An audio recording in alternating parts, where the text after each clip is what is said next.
And we're going to take you straight away now to Havana in Cuba. And there you can see Pope Francis, who is holding this historic meeting with the Patriarch of the Russian Orthodox Church. And I believe they're holding a press conference. Let's listen in. Grateful for the humility of His Holiness, His fraternity and His good wishes for unity.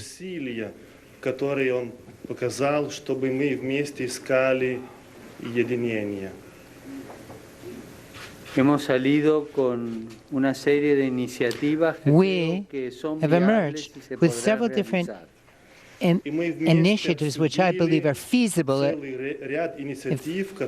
if they can come to pass.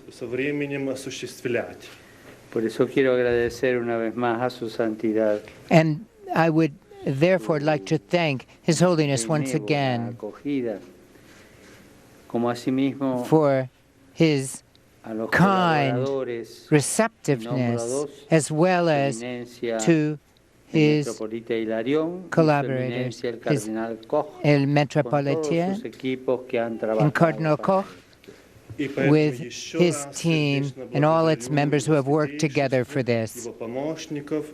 Metropolitan Ilorin and his assistants for the efforts which they took to prepare this meeting.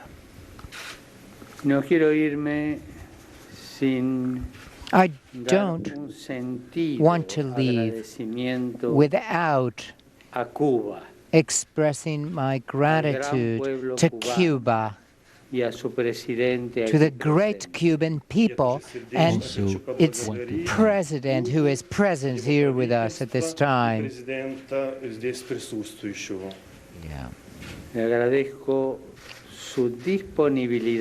I thank him for his active willingness.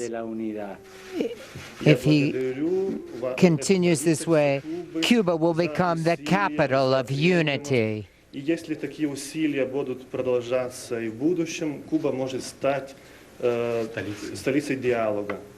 Y que todo esto sea para gloria de Dios Padre, and may all of this be for the glory of God our Father, the Son, and the Holy Ghost, and for the good of the holy people of God under the mantle of the Holy Mother of God. Бога, Отца и Сына и Духа Святого, и для всех верующих, верующего народа, под присутствием, под покровом Пресвятой Богородицы нашей Марии.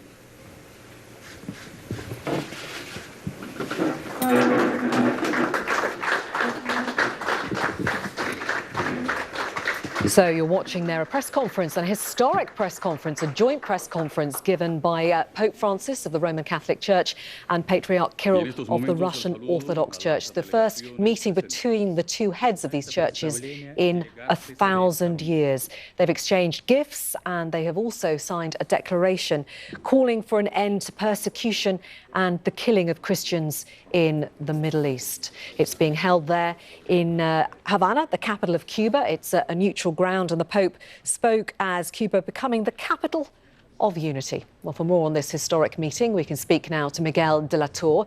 He is a professor of the Iliff School of Theology in Denver in Colorado, and he joins us live via Skype. Put this into context for us, if you could. Just how significant is this meeting?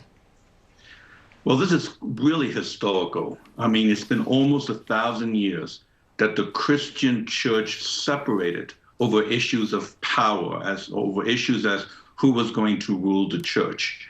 And for them to come together now, almost 1,000 years later, is really for the history books. This is a significant event that is occurring in Havana, Cuba today. What has been the driving force behind this meeting? It has taken years, hasn't it, to organize?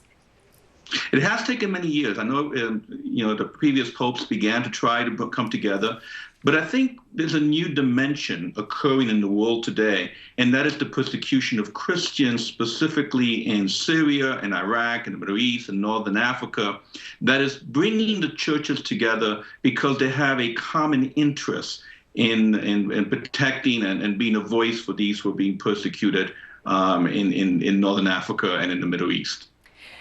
The differences, though, between the churches remain. I mean, this is not a complete reconciliation, is it? No, it's not. Definitely some of the reasons why the church could not come together. In the East, the priests could marry. In the West, they cannot. In the East, the bread is leavened. In the West, it's not. These are minor things, but still very important. But at the same time, you have the situation in the Ukraine, which could be both a challenge in them coming together in unity, but also could be an opportunity in where the church can help in bringing about reconciliation in that political situation. So in some senses, more of a unity between the two churches could mean they could have a greater impact in international diplomacy. Is that what you're saying? Absolutely. I mean, it allows for new lines of communications to be open, specifically between Russia and the Vatican and the West. So in issues that we find ourselves unable to talk to each other, the Vatican and the Orthodox Church could become a new avenue from which conversations can occur. And I think that's really what's significant about what's going on in Havana today for future world peace as we move closer to that ideal. Really fascinating and a historic day. Miguel de la Tour joining us there from Denver. Thanks so much for your time. Thank you. My pleasure.